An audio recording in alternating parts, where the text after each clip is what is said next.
Okay, so here we are, live here. Namaste, Sat Sri Akal, Assalamu Alaikum, Shalom, Salam, Dorud, Mr. Kabir Bedi, a warm welcome to Hey there. you to the experience, cool convos that we have with inspiring authors like you every Sunday at 7:30. Welcome and welcome to all the audience who's joining us on Facebook Live who are looking forward to listening to your story.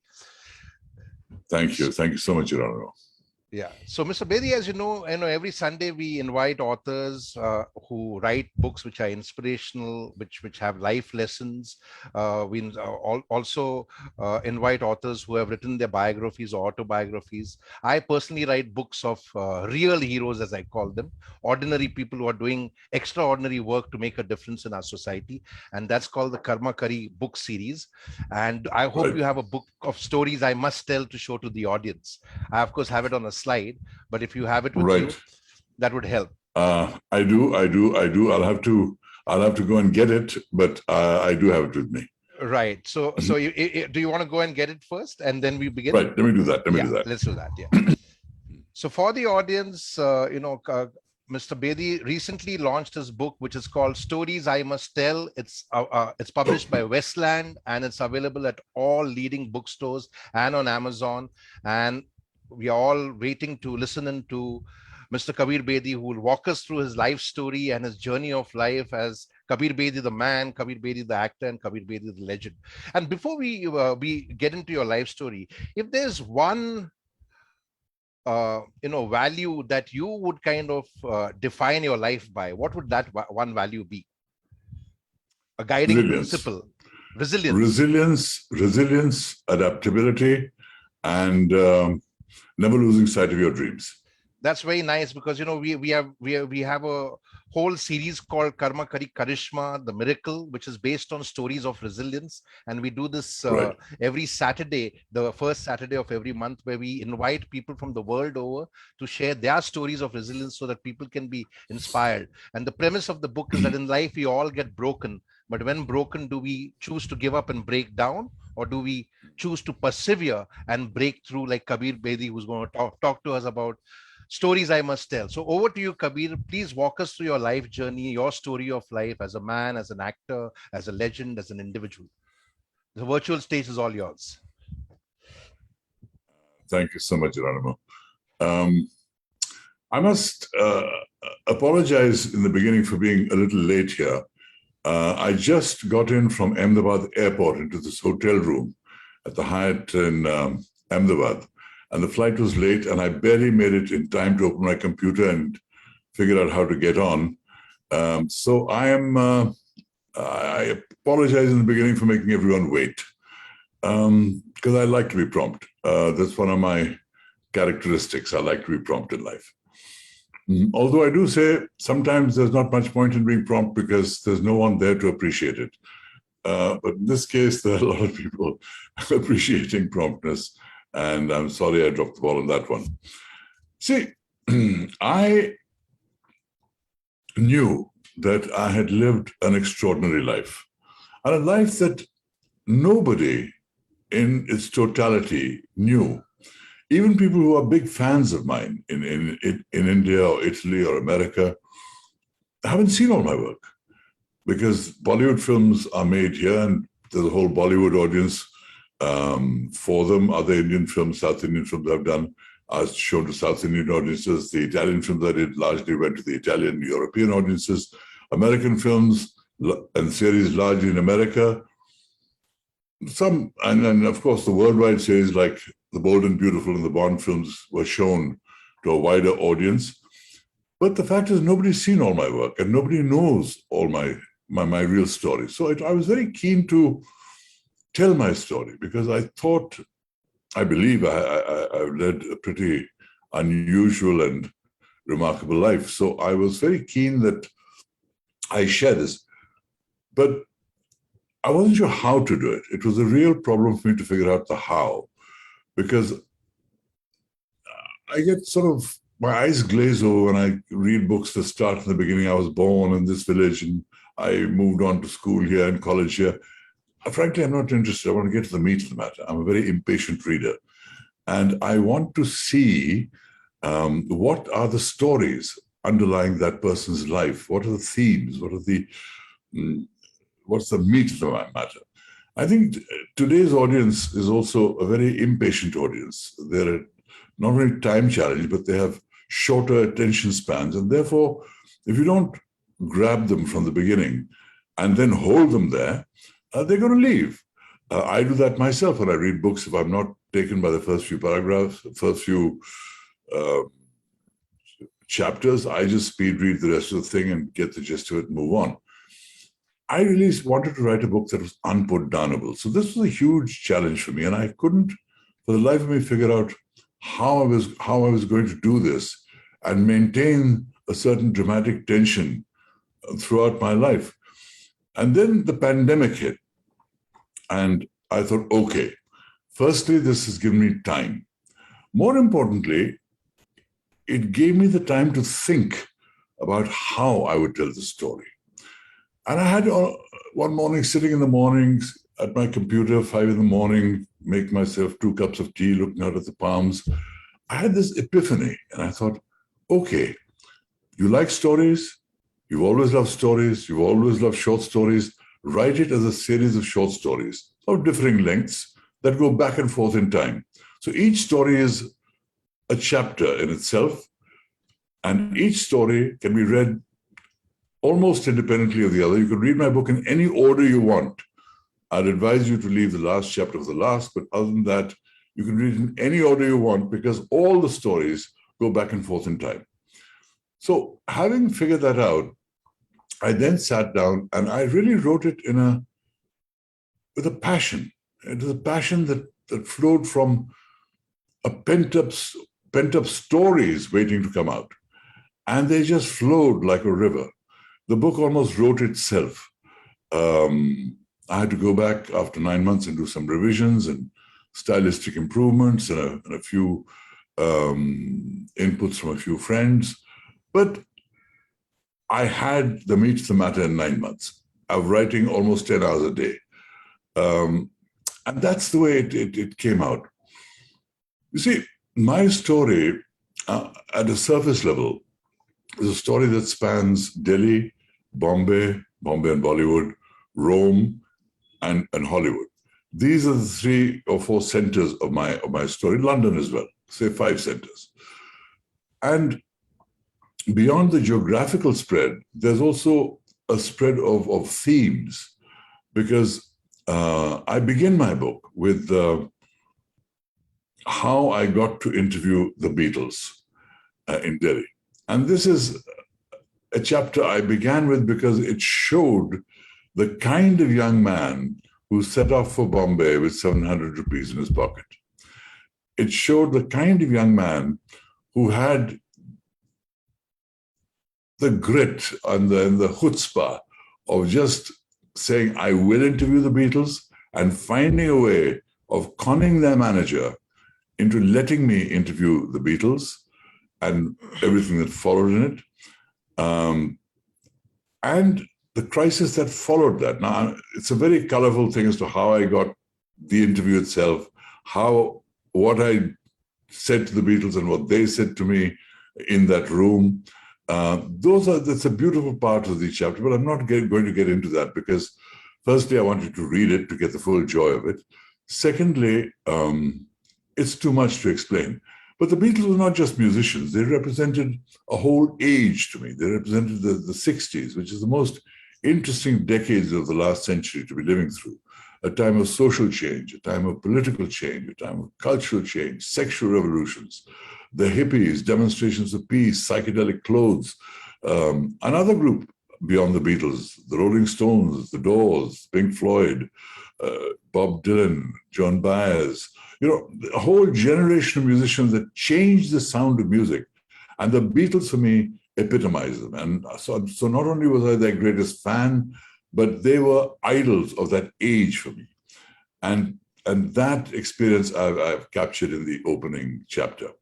But what happened following that was that All India Radio really, at least the backroom boys, had no idea what I'd given them. So firstly, they put it on without any build-up or fanfare. And now an interview with the Beatles, and suddenly in the middle of AI programming, you had this interview with the Beatles. So it was an interview where I didn't get the glory I should have got, and not enough people heard it. But because everyone used to tune into Radio Ceylon in those days, because Radio Ceylon used to play Hindi pop music, whereas All India Radio played classical Indian music and maybe a little Western pop, half an hour with Pramita Premchand on a show called A Date With You. So it wasn't the most widely watched radio station. And then when I went to ask for a copy of the tape, it turned out that they had not erased it, they'd recorded other programs over it. Because in those days, All India Radio was so strapped for cash, they had to reuse their tapes. So they used to record on those old Grundig-style tape spools. And it just shattered me. And it made me think of, do I want to really work with these people? Now, it created a crisis in my life. And what I've always said is that crises are points of power.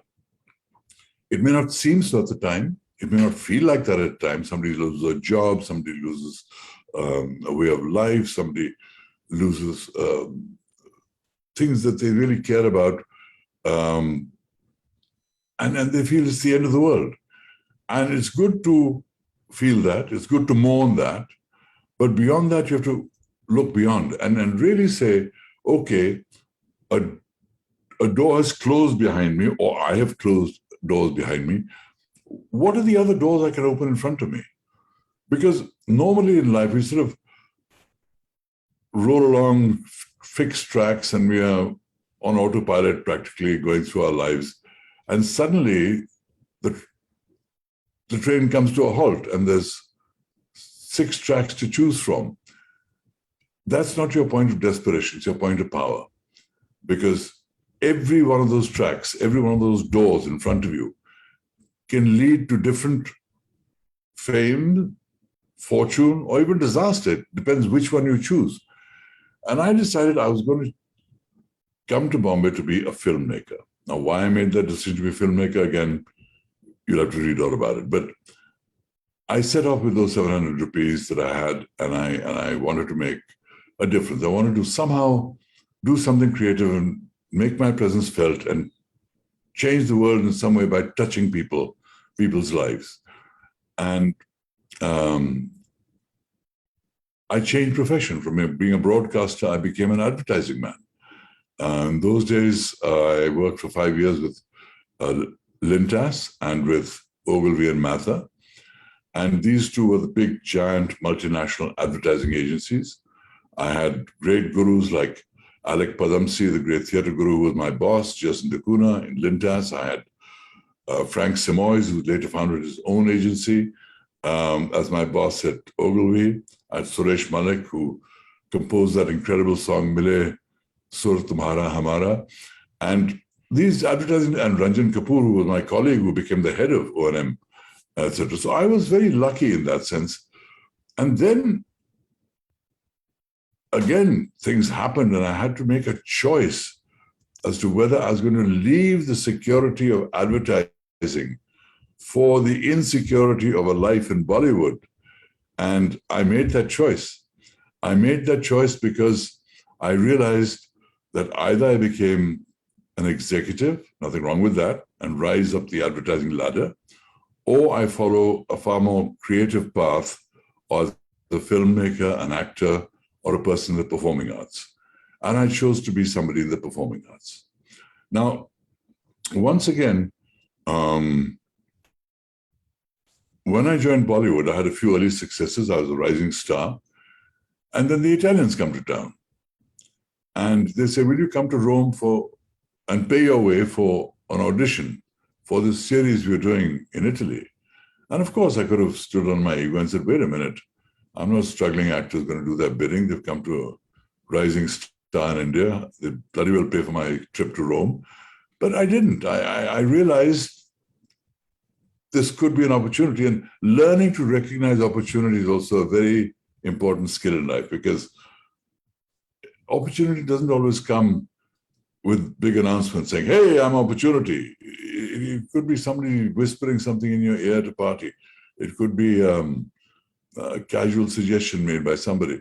You have to learn to recognize and pick up on that and say, hey, I could do that. That could be something very cool to do. Why don't I actually do something about it? And if you act on that, God knows where it takes you. And that's what I did. I had a problem with Hindi films because I didn't like singing and dancing. I'm the biggest fan of watching song and dance numbers. I think nobody does it better than Bollywood. They are the best writers, best choreographers, best dancers, best lyricists. But it's not something that was my thing. And I knew that if I wanted to be an actor, leading actors in India, to be considered seriously, I had to do that. All the big stars of my age did it, whether it was Feroz Khan or Jitendra or Rajendra Kumar or Rajesh Khanna. All the big stars of the time did it. Yes, everyone has to run around trees. Everyone has to run around trees in Bollywood. No, I didn't want to do it. Believe me, I really enjoy watching them because I think the creativity in Bollywood is something fantastic. Right. They do it better than anybody in the world. But I didn't want to do that. So I saw that the Italian experience might be a way out of that. And it did turn out to be a way out of that. The success I had in Europe was beyond what people can dream of. It was like Beatlemania all over Europe, and particularly in Italy and Spain. It was just madness. And this led to a very strange situation because I'd become a star in a country whose film industry I knew nothing about beyond the few big art filmmakers, the Fellinis, the De Sicas, all the great names of the age, and as well as their two international stars, Sophie Loren and Gina Lollobrigida. And I'd gone to Italy with Parveen, and it created a strange dilemma for me because Parveen was a bigger star than I was in India, but when she came to Italy, she suddenly became the girlfriend of the star, and it didn't sit very well with her. And that created a lot of strange things. I don't want to give away my whole book, but I'll give you an example of what happened. We were, at the height of Sandokan Mania, invited by Gina Lollobrigida to a dinner with her, private dinner with her, and meeting a few friends of hers at home before that. And so this message was conveyed by the manager of Air India in Rome, Cecil de Mello. And we went to her house in this beautiful historic street called the Appian Way, one of the most important avenues in ancient Rome. And we entered her beautiful home, and she talked very graciously to me, introduced me to all her friends. The only problem was she kept ignoring Parveen. And this caused a lot of problems for me because, you can't ignore the lady I'm with. But nevertheless, I thought, anyway, we're going to dinner, we'll all have a chat, we'll get over it.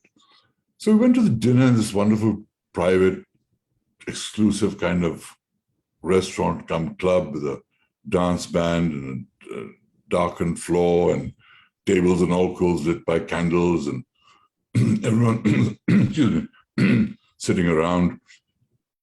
And Gina said, hey, let's dance. So I got up and I danced with Gina, and I'm thinking to myself, my God, I'm dancing with Gina Lollobrigida, one of the two greatest stars of Italy. I must have really made it in this country. And it felt good. It felt wonderful. I was, congratulating myself. And she was thrilled that I had seen her films and all that. We came back to the table, and she says to Parveen, finally deigns to turn to Parveen and says, and you, my dear, what are you doing here? Following the star? I was, in Hindi, as they say, kato the phone nahi. I didn't know what to do. Here was the star that would invite me to dinner, insulting the woman that I love. And before I could think of anything, Parveen was sharp as a rapier, said, no, my dear, I'm with my man because I have a man. And of course, Gina got it. She said, oh, she's very clever. She's very clever. And Parveen said, come, let's dance, dear. And it took me onto the floor. Brilliant presence of mind. Brilliant presence of mind. She was quick. She was sharp. She was intelligent. Yes. She was beautiful. And we started dancing, and Parveen said, I'm going back. I said, well, back to the table? She said, no, I'm going back to the hotel. I said, you're going back to the hotel? I'm going to have to go back to the hotel. I can't just walk out of a dinner with Gina. She said, you do what you want. I've had enough of this woman. And I said, Praveen, I tried to persuade her, Praveen, don't do this to me. I mean, you know, I'm Gina on a bridge dance, dinner with her, for God's sake. She wouldn't hear it. So she walked back to the table and she picked up her bag. And this was a decision moment for me. What do you do? What do you do in a situation like that? Right. And I realized that Gina was a great star. And I was very honored to be invited by her. But she had insulted my woman. Right. And I felt I had to stand by my woman. So I bent down and said, Gina, thank you for hospitality. I have to go. I think you know why, but please forgive me. I must go. No, dinner is coming. This is not right. She kept protesting. And Praveen and I walked out the restaurant. So that's the Gina story, how it ended in a disaster. So you did what was right by a woman, and you stood by her. Yeah. And I think there was this. You're right, Jonathan. There was this strange jugalbandi that was going on at that time between the extraordinary success of my career and the emotional complications caused in and by the woman that I loved as a reaction to that. And it wasn't easy because Praveen also was shadowed by certain mental issues. Right. Combine that with the feeling of being slighted, a star being slighted in another country. It affects your self-esteem. It also affects your self-esteem. It creates a very volatile situation, which I have written about in great depth, almost scene by scene. Because I wanted people to be like flies on the wall, watching the whole thing for themselves. Right. Not just me saying, Praveen got angry with me or I had a fight. Show it and share what was said, how it was said, in human terms. That's why the subtitle of my book is The Emotional Journey, The Emotional Life of an Actor. Right. Stories I Must Tell is the title. Right. But it's all my stories are told through this emotional prism. And then also that continues when I went to Hollywood, had my glory days in Hollywood, then had my disasters in Hollywood, which were largely caused not so much by acting, but by bad investments I made. So from the height of the stardom to coming to Hollywood where they weren't writing roles for Indians and how I adapted to that and chose to be ethnically ambiguous and play the foreigner for American films, being Prince Omar the Moroccan in The Bold and the Beautiful, being the Prince in The Thief of Baghdad, being a Tuareg tribesman with Michael Caine in Ashanti, and being finally correctly cast as an Indian, as the first Indian actor in a Bond film, Octopussy. So all those things happened, but by the end of that, bad investments drowned me, and I actually faced bankruptcy. And that was something which a lot of people try and hide. But one of the reasons people love my book is because I've been so honest about things that people try to hide. Right. And I've shared that. And then how I resurrected my life from the ruins that I found myself in. That forms the final chapter of my book.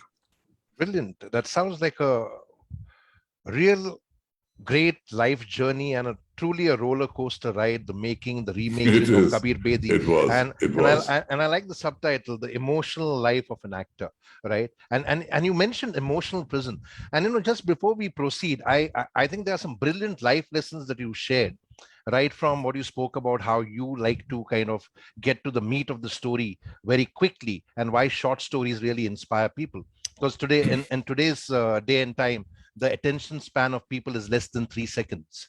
Yeah, that's what research. That's the challenge. That's the challenge. You have to hold them. Absolutely, and that's what research shows us. The other big life lesson that you shared is that crises are the points or pillars of developing our power. And this is so true, because this is the premise of our book, that don't try to escape from suffering or struggles, because that is what helps you to sharpen your saw and emerge more powerful and unleash your potential.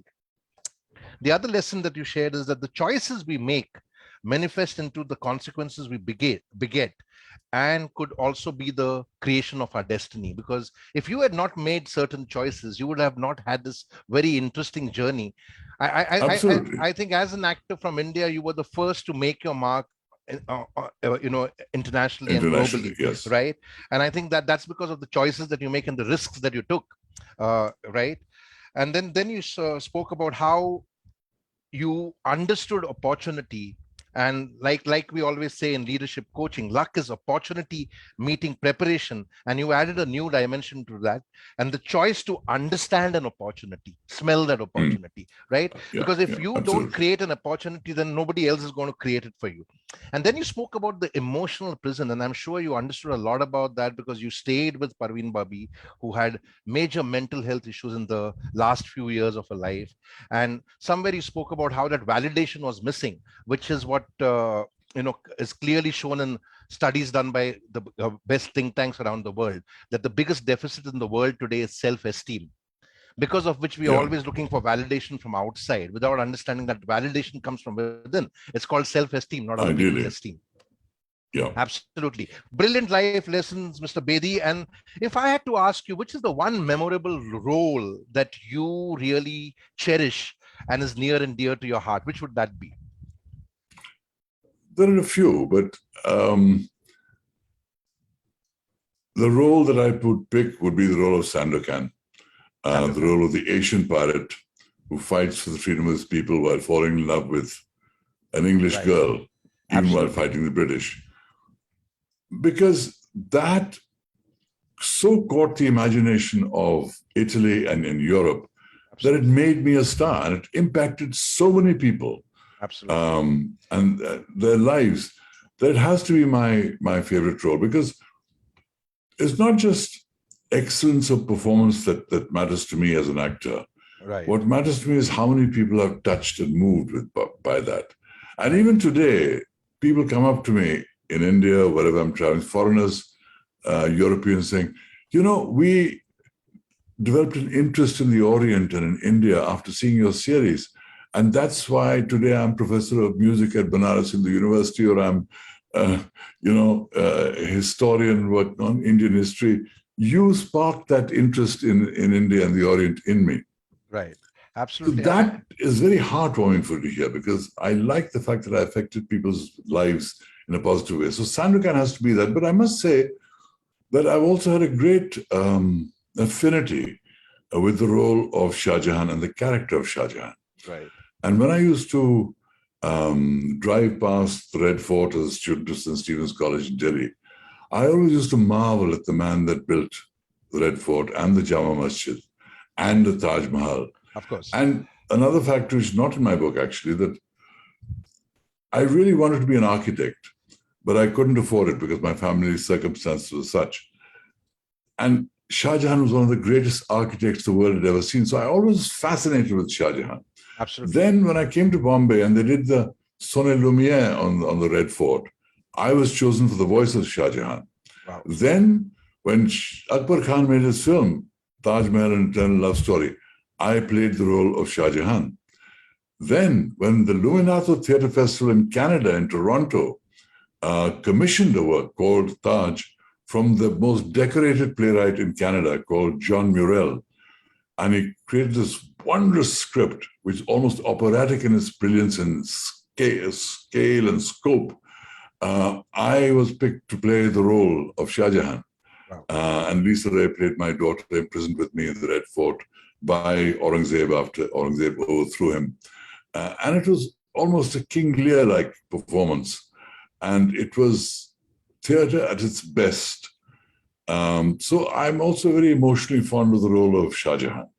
So to answer your question, with not one, but two roles. Very nice. And you played some very complex roles in your career, even in theater, like you played Othello, you played Tughlaq, right? Which are I not did. very easy roles to play because they're very complex, dark roles. How was that experience? Were you a natural actor, or were you a director's actor, or did you employ method acting? What is the process that you employed as an actor? Because you've done theater and you've done cinema. Acting for me was always a hobby. I acted at age 7 or 8, my first play in Nizamuddin in Delhi. I then went on to act at Sherwood College, my school in Nainital. I acted in St. Stephen's College. I acted with a lady called Joy Michaels Yatrik in Delhi, which she was a legendary theatre figure. And I did, my first play in Bombay was Girish Karnad's Tughlaq. And it was the first English play he'd written. And it was a phenomenal play because this man who was regarded as the Mad King was actually a visionary way before his time. He actually introduced token currency. He moved the capital of India down south because every invader that happened to capture Delhi captured the whole of India. And he said, this is ridiculous. We should keep the capital in south. Anyway, to cut a long story short, I played Tughlaq. Now, and then I played for Alec many years later, almost 2 decades later, well, almost 15 years later, I played Othello. That's also a very, very complex role, one of Shakespeare's more complex roles, because it's all about love and passion and betrayal and it's an emotional journey. High intensity love, high intensity passion, high intensity betrayal, and terrible consequences. So it's not easy to do that role because, the play in a sense is written for the villain, Iago. It's almost from his point of view. Absolutely. And you listen to him, you feel his logic, and you understand what he's saying. Othello is like this raging bull who has all the energy and the drive, but he's no match for the wiles of this villain. Iago and you have to feel for the man. You can't attach yourself to Othello intellectually because he's just a man of feelings. So you have to feel for him. Right. It's like a bull being gored in the ring. And that's the feeling you have to give. I studied, or in some cases practiced, but studied various forms of acting, from the Stanislavski method acting to Grotowski's school to Meyer's school, to various schools of acting. And I learned various things from them, but I never made any one of them my system. I always said, at the end of the day, treat them like arrows in a quiver. Pull out the arrow that works best for that shot or best for that scene and make it work. The Stanislavski system is sort of get the insides right and the outside will follow. Grotowski is the reverse. Get the gestures right, get the body language right, get the attitude right, and the inner logic will flow from there. So each have their own system. And I deploy whatever is needed at the time. And sometimes I just use a system of my own. Right. But every actor has his own contribution to whatever school of acting he might be. He has to bring himself to it. When people say, how much of you was in Sandokan? I say, there was a lot of me in Sandokan, but there's a lot of Sandokan in me as well from before. How old were you when you did Sandokan? I was 30. I was 28 when I shot it, 30 when it released. I remember, I think I was a pre-teenager and we got to watch it on Doordarshan. I think it was 5 episodes or 6 episodes. 6 episodes, yeah. 6 episodes. And I was like, wow, what a great actor from India, right? And you were the first Indian actor to make it big on the international scene. And here was this dashing debonair pirate being played by you, and it was something to watch out for. It was one of the first series as well. People were used to either a feature film or the long form television series that went on day after day for years. Right. This was like the first of those binge watch 6-10 episode series. Yes, of course. We didn't have that liberty to binge watch in good old days or Doordarshan because we had to wait for Fridays to come, right? That's right. But we watched it every Friday. I mean, I religiously watched it, and I said, "Wow, here's a promising actor and a star." And then you made a comeback into Hindi cinema, and we spoke about choices. I'm going to ask you a tough question now. I think you came back with a movie called Khoon Bari Maang, if I'm not mistaken. And around that time, Vinod Khanna also made his comeback, and he made his comeback as a positive hero. He didn't come back in a negative role, but you made that choice to accept a negative role. Do you think your career could have taken a different path altogether if you had not chosen to take that negative role? And what was the thought process behind choosing to take that role? Because it was a pretty dark role. Yeah, it is a dark role, and that's one of the reasons why I did it. In fact, one of the reasons it was offered to me, because actually, I didn't set out to do a comeback in Bollywood. I started in Bollywood. They'd given me my start. They gave me my fame. They put me on the map. And I always kept that link with India Live by coming to present major events or film festivals or shows in stadiums or whatever else I do. But I always kept that link with India. But I wasn't looking to reignite my Bollywood career. In a sense, I saw it as what started me in life, and that was fine. And most of my years were spent, 30 years almost spent abroad. But this offer came to me in the middle of my Hollywood years. Right. When I was actually shooting a film with Tom Selleck in Hawaii called Magnum PI. It was a series. And I get this, and I'm sitting in my hotel room in Honolulu and watching this light play on the sea. And this phone rings, and I pick it up, landlines those days, and it's Rakesh Roshan, who I knew from my earlier days in Bollywood. He says, Kabir, I've got a film for you. I want you to play the hero. I knew he'd become a very successful producer-director by then. Right. So I said, fantastic. But what's wrong with Bollywood heroes? Are they on strike or something? He said, no. This role has the hero becoming a villain. All right. And no hero will do it. And if I put a villain in the role, there'll be no surprise left. So you've got to do this for me. You're the only actor I can think of who can carry both off equally successfully. So please do it for me. Right. So I said, oh, well, who's playing the lead? He said, opposite me. He said, Rekha. That did it for me. That decided it. I thought, I am going to do this film. Because Rekha was legendary even then. She'd done Umrao Jaan. She was a national award winner. She won a Filmfare Award. She was the height of her power and glory and abilities. And I was thrilled to be paired with her.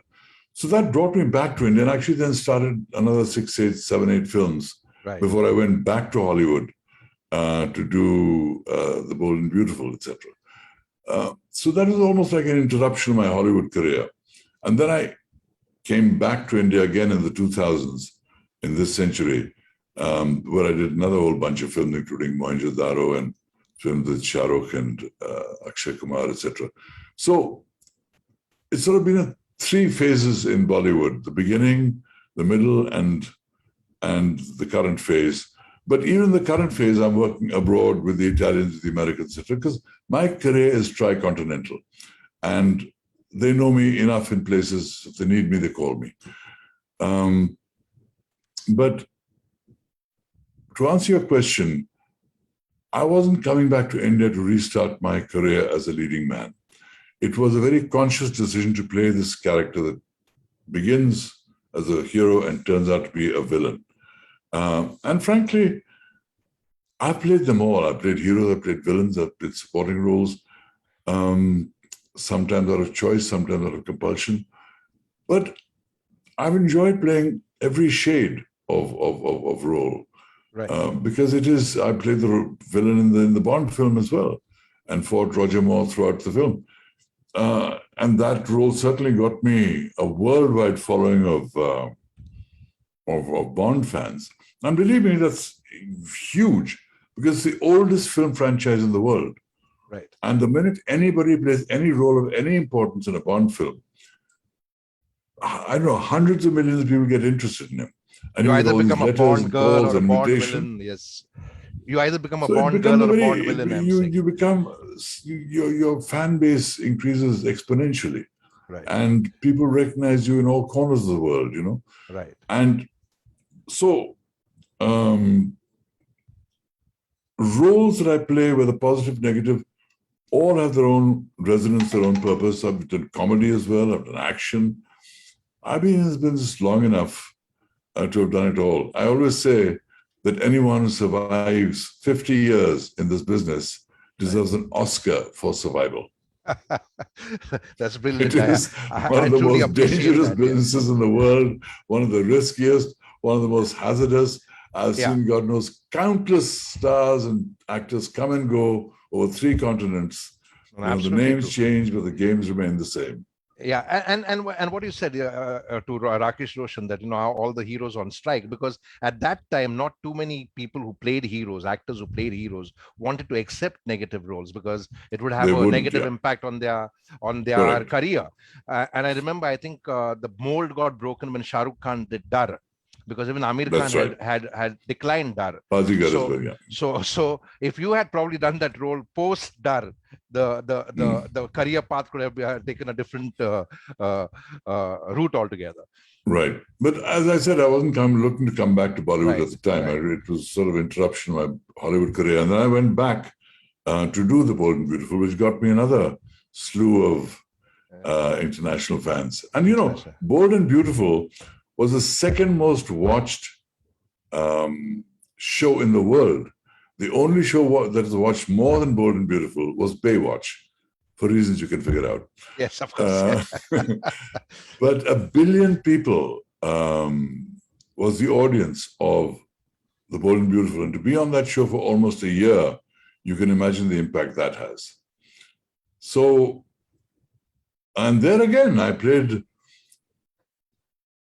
a character who, from the show's point of view, was a villain because he was desperately in love with the character of Hunter Tylo and did everything possible to take her out of the family and the group that she belonged to, which is Ridge in the main characters of The Bold and Beautiful. So that again was a very colorful villain. Absolutely. In some ways, it's always a little more interesting to play the villain because he's unpredictable. You have different shades. You have different good. shades to play. Yeah, and there's so many nuances that you can actually explore as an actor. Yeah. Would you agree with that? That as in negative roles, you get to explore more nuances as an actor. Yes, and what's interesting about being the negative role is people look to you for the excitement because they don't know what you're going to do next. And the hero, will do the right thing. But the chap who's doing the wrong thing, you don't know what wrong he's going to do. And what means he'll take. So yeah, it's colorful playing them. So brilliant. And at this point, I would like to dive deeper into your book. Like I told you earlier, I write books of real heroes with inspiring insights and life leadership and learning to learn lessons. And that's called the Karma Curry series. That's the franchise. And then we have another series called Mojo Inspirator, which is purely about self-help, development, and self-transformation. What inspired you to finally get down to penning this book? And what was the thought process that you want to leave the audience with? What are the takeaways that the audience can expect from this book?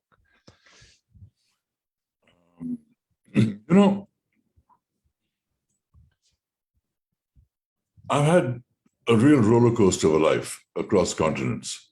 And I've had a life that's been very interesting in so many incredible ways.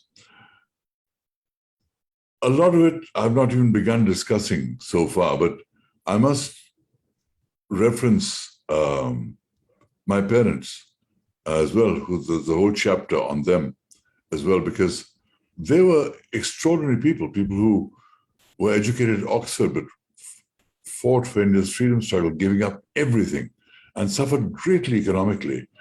And they moved on from revolution against the British to becoming religious figures. My father becoming a philosopher in Italy, my mother becoming not only a Buddhist nun, but the highest ranked Buddhist nun in the world, and what that journey was about, and became one of the architects of Buddhism in the West.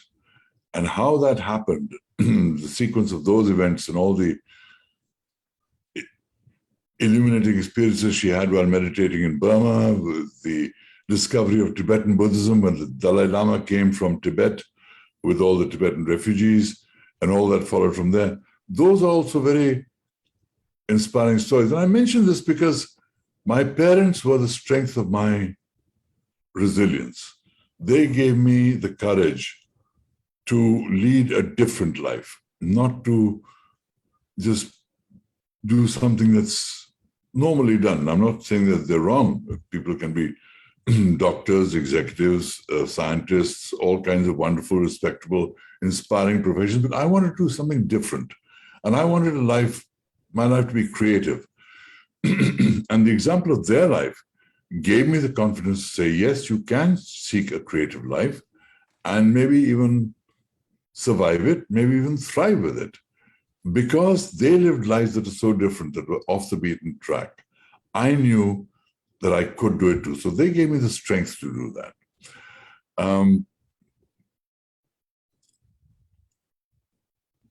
What gave me the strength to write the story was the need for me to share of this extraordinary journey I've had across 3 continents in incredible situations, taking dramatic decisions, facing dilemmas, and seeing dire times too, and how one rises from there, and the dangers of success and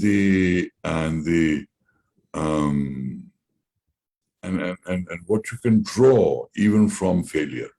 Nice. So all those things I'd experienced, I'd lived in very tangible ways, not just mental suffering. I'm talking about real physical and emotional humiliation at times.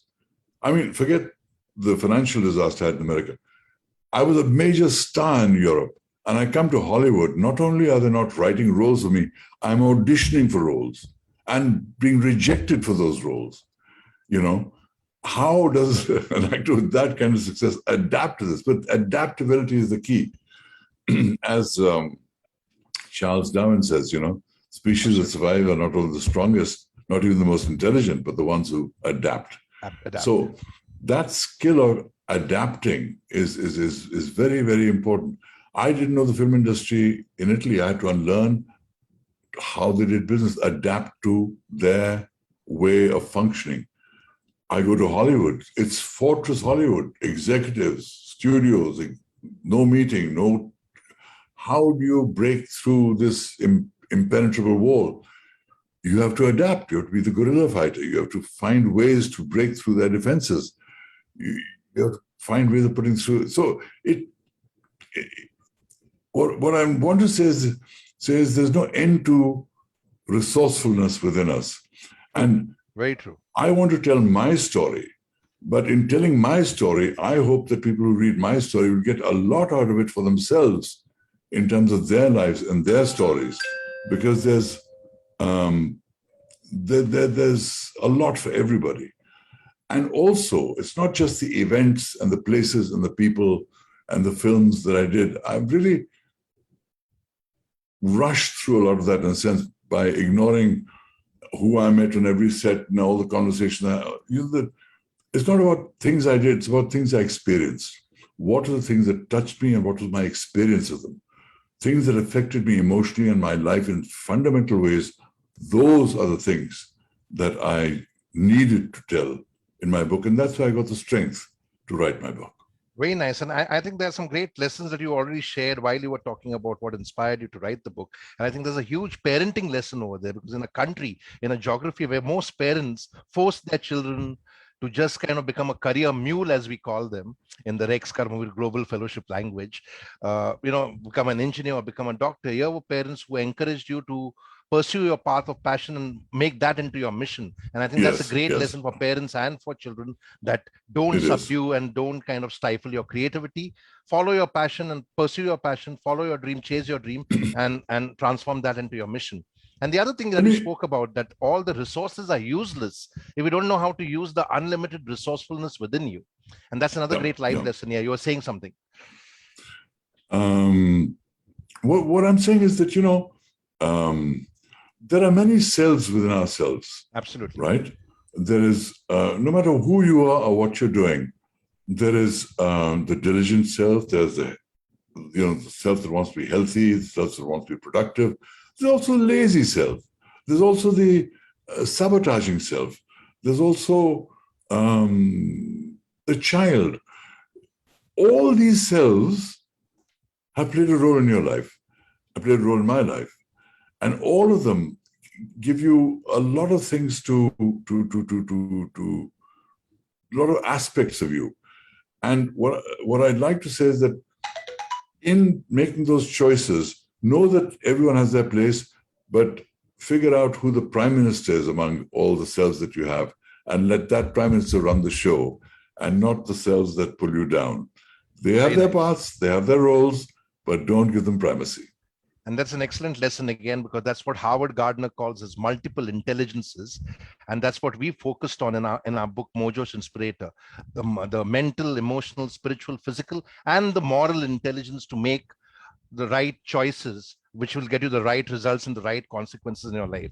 And finally, to conclude, Mr. Bedi, if you would kindly read 2 chapters from your book. We want you to show the book to the audience. We've of course been showing the slides, but two not chapters, two paragraphs from your book, which are the most dear and near to your heart.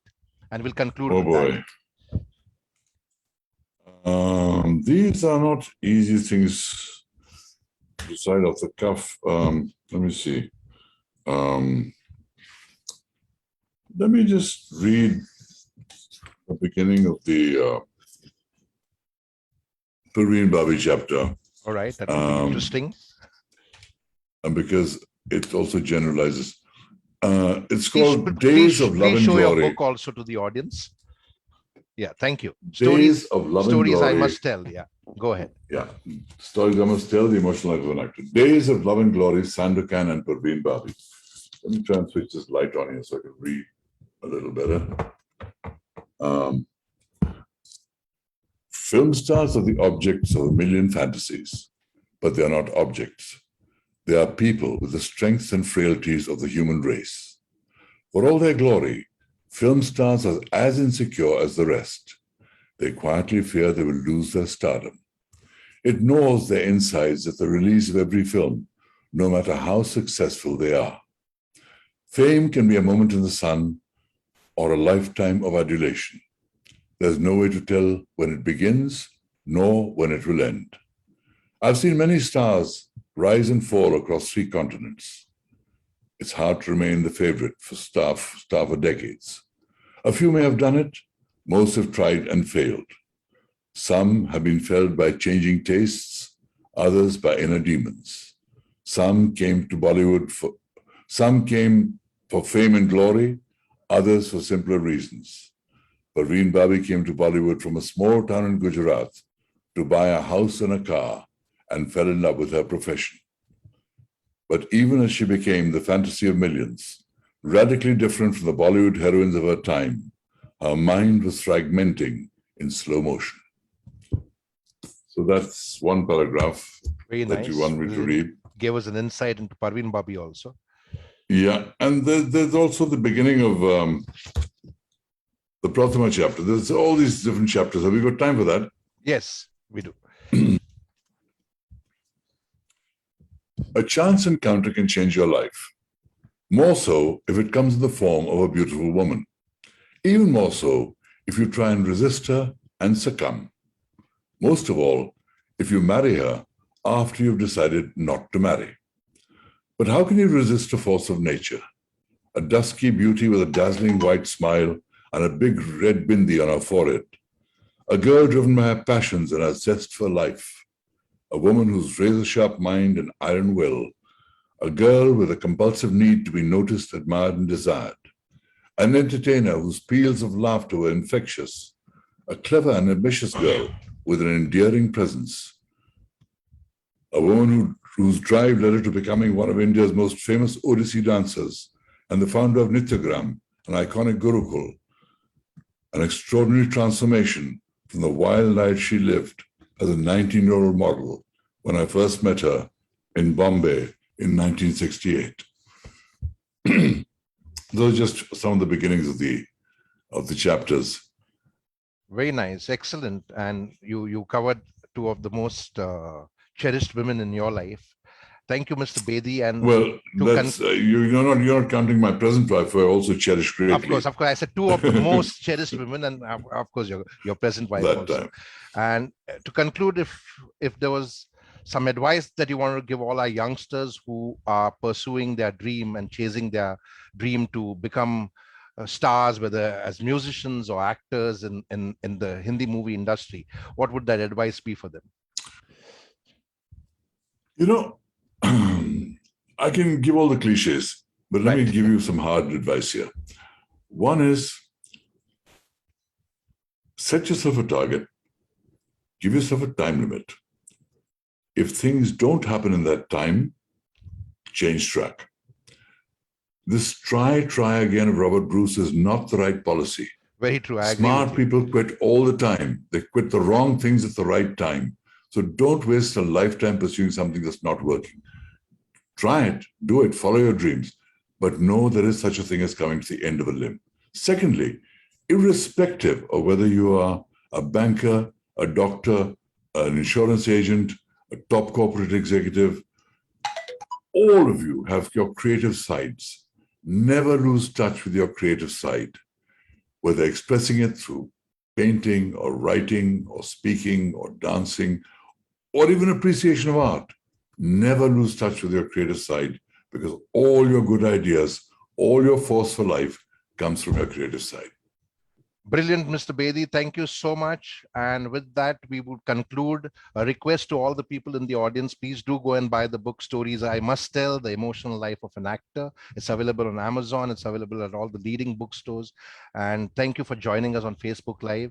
Thank you, Mr. Kabir Bedi, for making the time to be with us on the experience School Convos with Inspiring Authors. The journey was very inspiring and the conversation was very insightful. Thank you so much. Namaste and have a great evening. Thank you so much. You're the great Almeida, and I say my salams to you too. Thank you. Thank you so much.